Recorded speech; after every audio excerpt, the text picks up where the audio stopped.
नमस्कार, आप देख रहे हैं रफ्तार मीडिया और मैं आपके साथ प्रियंका मलिक हाजिर उत्तराखंड की तमाम छोटी बड़ी खबरें लेकर खबरों का रुख करेंगे, लेकिन सबसे पहले एक नजर हेडलाइंस पर। उत्तराखंड शासन से बड़ी खबर, खनन निदेशक एसएल पैट्रिक को किया निलंबित, राजकीय कार्यों की गोपनीयता भंग करने का आरोप।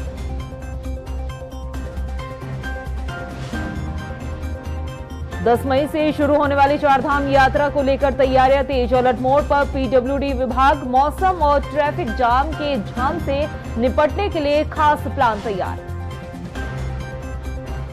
चारधाम यात्रा को लेकर स्वास्थ्य विभाग भी अलर्ट, यात्रा मार्गों पर 100 से अधिक एम्बुलेंस और 184 डॉक्टर की रहेगी तैनाती, यात्रियों के उपचार में नहीं होगी कोई कोताही।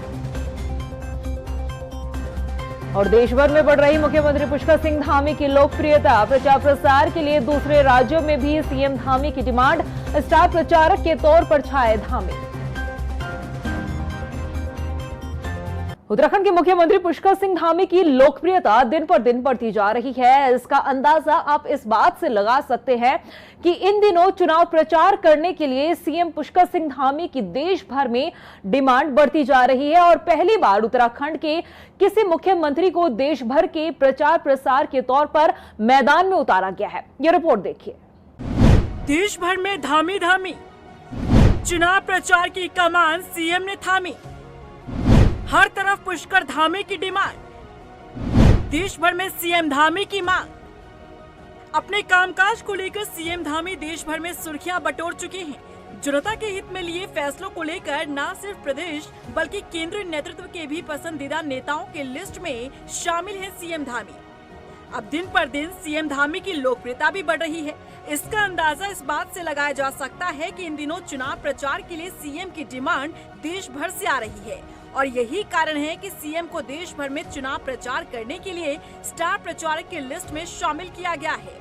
सीएम धामी अलग अलग राज्यों में स्टार प्रचारक के तौर पर जनसभाएं कर रहे हैं।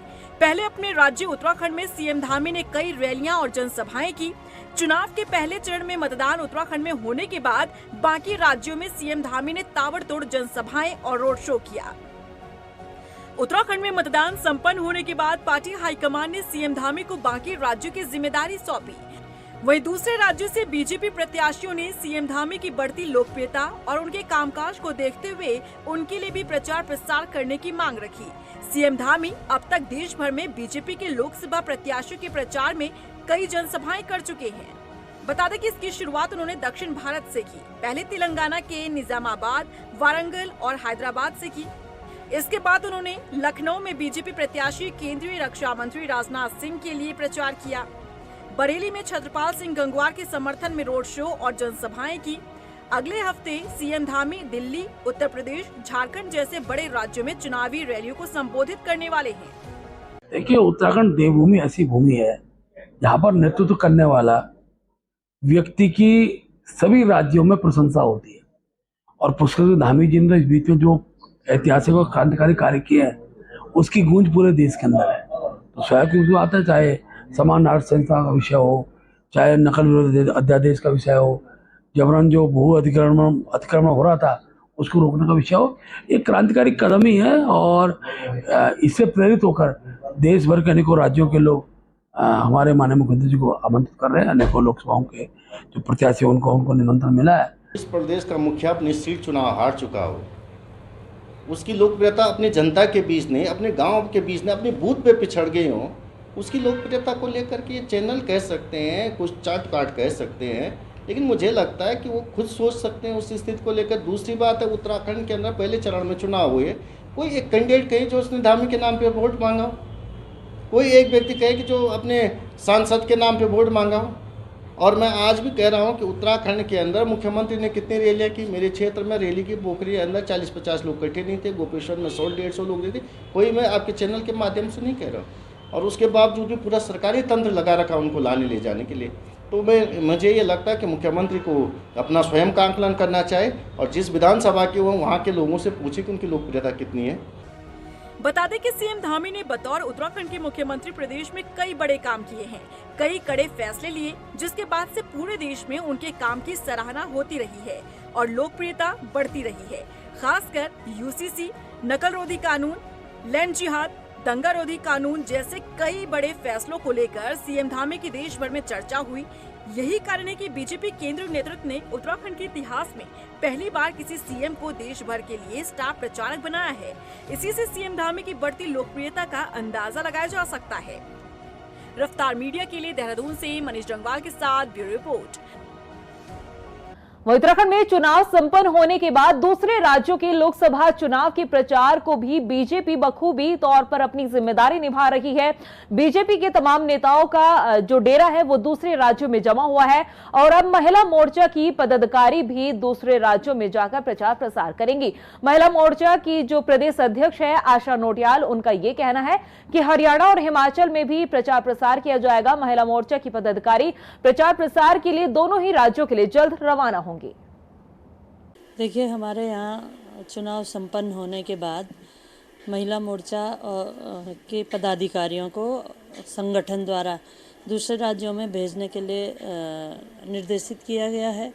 तो अभी हम सभी बहनों से संपर्क करके सूची तैयार कर रहे हैं और हरियाणा के लिए हमारी राष्ट्रीय महिला मोर्चा की अध्यक्षा जी ने और संगठन ने कहा है कि हरियाणा हम बहनें जाएंगी और वहाँ चुनाव प्रचार कर अपने प्रत्याशी को जिताने के लिए काम करेंगे। और अब रुक करते हैं उत्तराखंड में शुरू होने जा रही चारधाम यात्रा की खबरों का।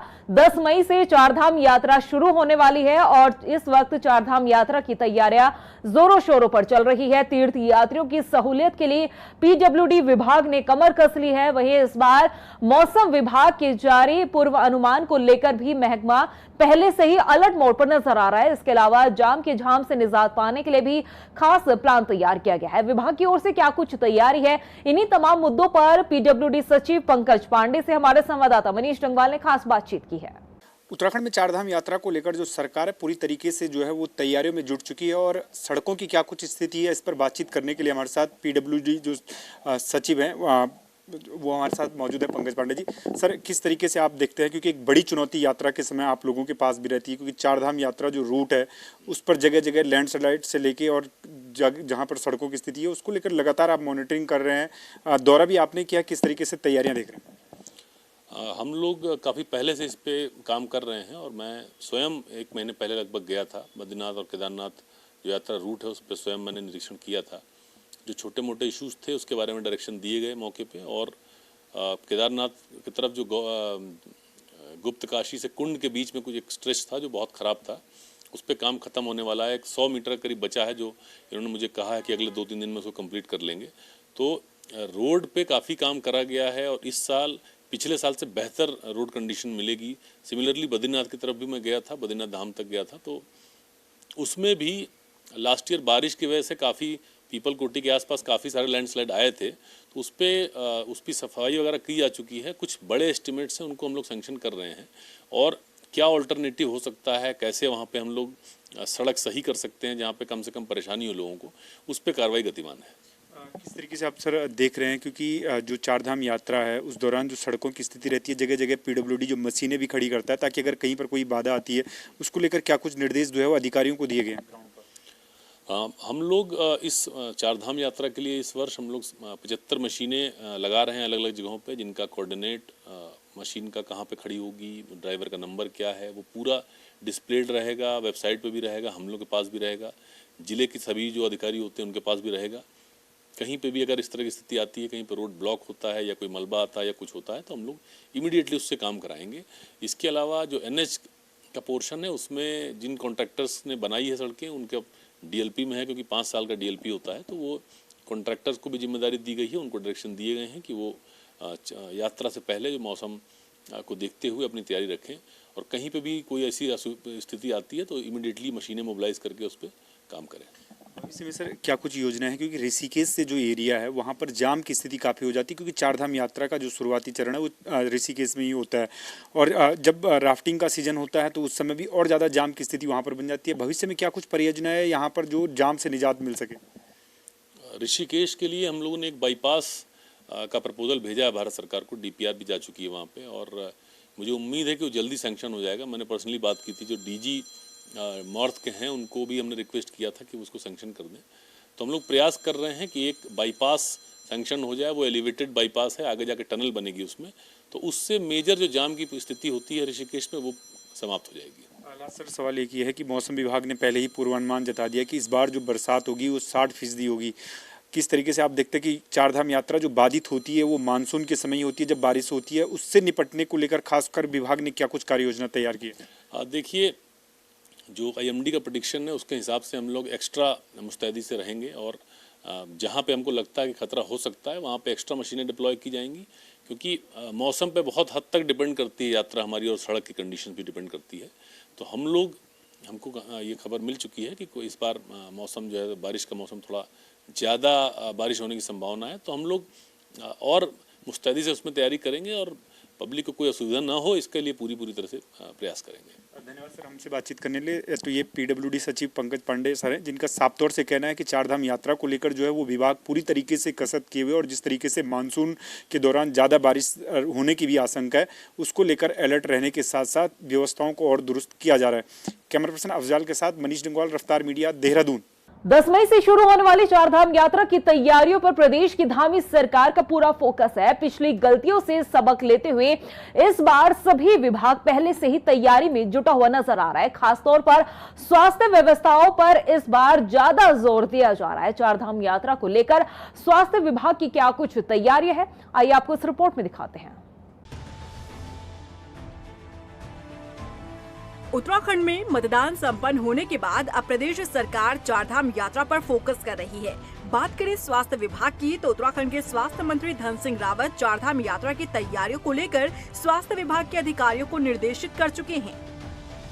स्वास्थ्य मंत्री धन सिंह रावत ने चारधाम यात्रा से संबंधित जानकारी देते हुए कहा कि सभी जनपदों के मुख्य चिकित्सा अधिकारियों को यात्रा मार्गों पर आवश्यक जीवन रक्षक उपकरण, स्थायी और अस्थायी चिकित्सा इकाइयों में पर्याप्त दवाइयां उपलब्ध कराने के निर्देश दिए गए हैं। यात्रियों को स्वास्थ्य संबंधी किसी भी प्रकार की दिक्कत न हो, इसके लिए यात्रा रूट पर 100 से अधिक एम्बुलेंस तैनात किए गए और एम्बुलेंस की सुविधा 15 मिनट के भीतर यात्रियों को उपलब्ध होगी। एक तो हम 77 108 जो हमारी एम्बुलेंस है वो पूरी यात्रा रूट पे लगाई जाएंगी और 80 हमारी एम्बुलेंस पूरी यात्रा रूट पे लगाई जाएंगी। लगभग 26 MRP हम पूरे यात्रा रूट पे बना रहे हैं और 45 से ज्यादा जगह जो है यात्रियों की स्क्रीनिंग के लिए वहाँ पे व्यवस्था बनाई जाएगी। जो भी यात्री आएगा उसको पहले स्क्रीनिंग कराया जाएगा और तब उसको चारधाम यात्रा के लिए भेजा जाएगा। और इस बार हम यात्री अगर कोई भी बीमार होता है तो हमारी एम्बुलेंस 15 मिनट पर वहां पे पहुंच जाएगी, इसलिए रिस्पांस टाइम इस बार 15 मिनट का रखा है। चारधाम यात्रा को लेकर इस बार 184 डॉक्टर की भी तैनाती की गई है, जिसकी जानकारी स्वास्थ्य सचिव डॉक्टर R राजेश कुमार ने दी। स्वास्थ्य सचिव ने बताया कि 2023 की तुलना में देखें तो इस बार लगभग 40 अधिक डॉक्टरों की तैनाती की गई है। पिछले साल 140 डॉक्टर्स तैनात थे और इस बार करीब 184 डॉक्टर्स तैनात होंगे, जिसमें 44 विशेषज्ञ डॉक्टर्स शामिल हैं। उन्होंने बताया कि इसके अलावा 11 भाषाओं में SOP जारी की गई है। देखिए, जहाँ तक डॉक्टर्स का सवाल है, हमने इस बार 184 डॉक्टर्स की तैनाती की है और ये पिछली बार के कंपैरिजन में देखें तो लगभग 40 डॉक्टर्स और हमने इस बार तैनात किए। पिछली बार 140 किए थे, इस बार 184 किए हैं। उसमें से 44 डॉक्टर्स स्पेशलिस्ट डॉक्टर्स हैं। इसके अलावा हमने SOPs 11 लैंग्वेजेस में हमने जारी किए हैं और जितने भी चारधाम यात्रा के रूट में जो हेल्थ ATMs हैं उसको भी हमने सुचारू कर दिया है और स्क्रीनिंग जो है हम लोग 50 लोकेशंस पे कर रहे हैं और जो 50+ के एज के लोग हैं उनका हम लोग कंपलसरी स्क्रीनिंग इस बार कर रहे हैं। इसके अलावा जो बद्रीनाथ जी और केदारनाथ जी में जो हॉस्पिटल्स बने हैं रीडेवलपमेंट प्लान के तहत, उनमें जो इक्विपमेंट्स हैं वो भी हमने प्रोक्योर अभी कर लिया है और वो भी जल्दी हमने रवाना कर दिया है। चारधाम यात्रा के पंजीकरण का रिकॉर्ड लगातार टूटता नजर आ रहा है, जिसको देखते हुए स्वास्थ्य विभाग ने अपने स्तर पर पूरी तैयारी कर ली है। अब देखना होगा कि स्वास्थ्य विभाग की तैयारियां धरातल पर कितनी नजर आती है। रफ्तार मीडिया के लिए देहरादून से सुशांत सिंह की रिपोर्ट। वहीं उत्तराखंड श्रम कांग्रेस कमेटी द्वारा मजदूर दिवस के मौके पर खास कार्यक्रम का आयोजन किया गया, जिसमें सभी श्रमिकों को बधाई दी गई और सम्मानित भी किया गया।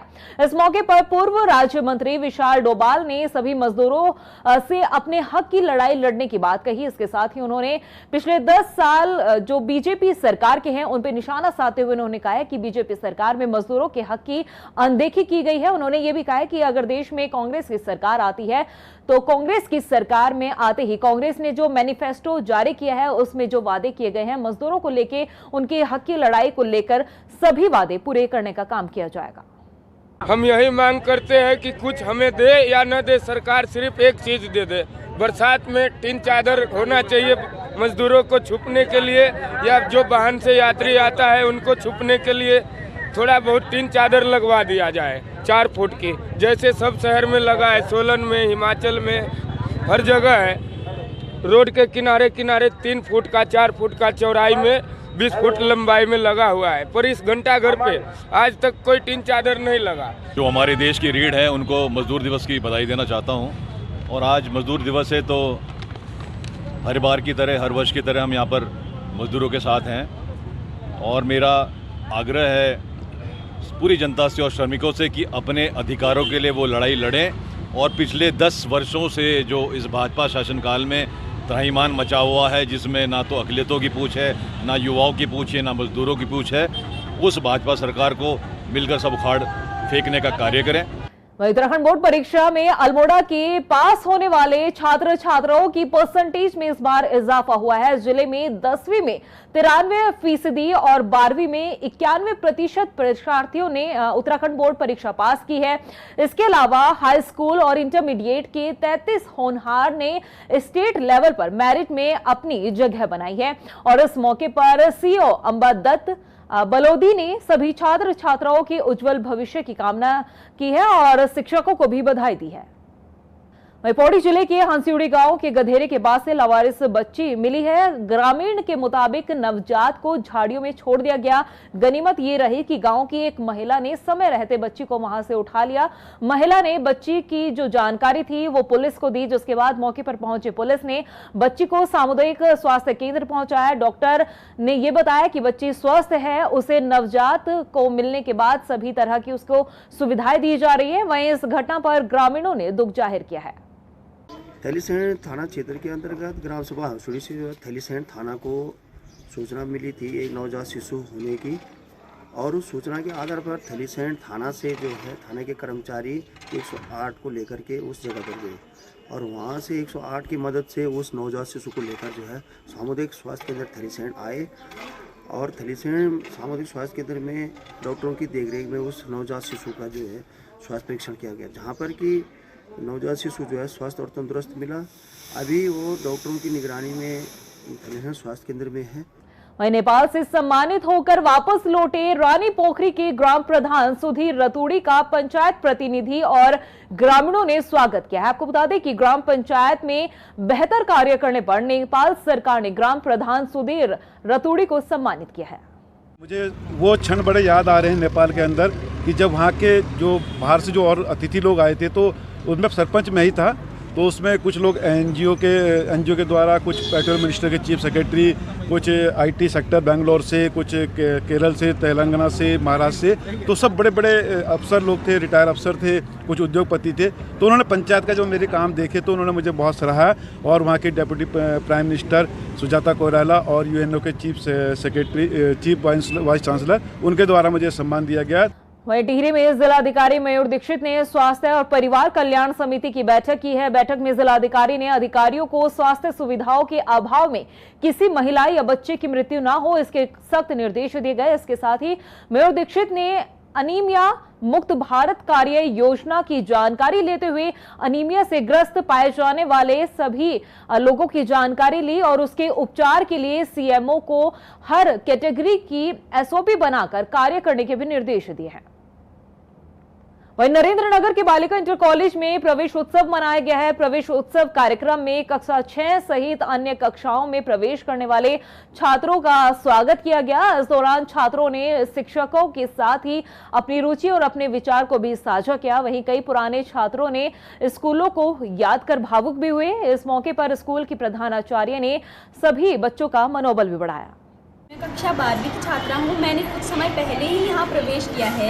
मैंने इस स्कूल का नाम सुना और मैंने यहाँ प्रवेश किया। यहाँ का वातावरण, यहाँ के शिक्षकों का व्यवहार बहुत अच्छा है और यहाँ की पढ़ाई बहुत अच्छी है। मैं यही चाहूँगी कि इस स्कूल का बहुत अच्छा निर्माण हो और मैं आगे चलकर इस स्कूल से पढ़ के आगे चलकर अच्छे स्थान अपना नाम रोशन करूँ, इस स्कूल का नाम रोशन करूँ। मेरी यही प्रेरणा है। 19 बच्चे हमारे यहाँ विद्यालय में नामांकित किए गए हैं, जो कि पिछले वर्ष की अपेक्षा ज़्यादा है।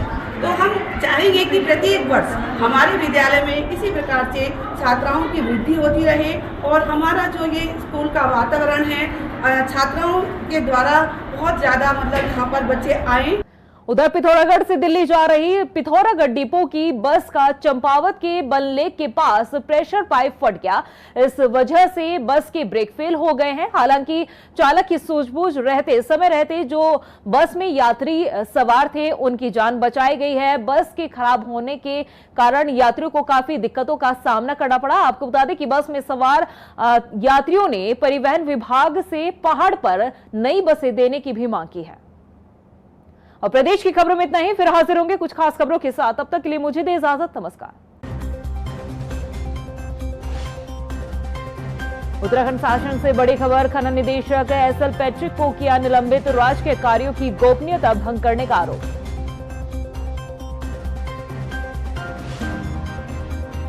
दस मई से शुरू होने वाली चारधाम यात्रा को लेकर तैयारियां तेज। अलर्ट मोड पर पीडब्ल्यूडी विभाग। मौसम और ट्रैफिक जाम के झाम से निपटने के लिए खास प्लान तैयार। चारधाम यात्रा को लेकर स्वास्थ्य विभाग भी अलर्ट। यात्रा मार्गों पर 100 से अधिक एम्बुलेंस और 184 डॉक्टर की रहेगी तैनाती। यात्रियों के उपचार में नहीं होगी कोई कोताही। और देश भर में बढ़ रही मुख्यमंत्री पुष्कर सिंह धामी की लोकप्रियता। प्रचार प्रसार के लिए दूसरे राज्यों में भी सीएम धामी की डिमांड। स्टार प्रचारक के तौर पर छाए धामी।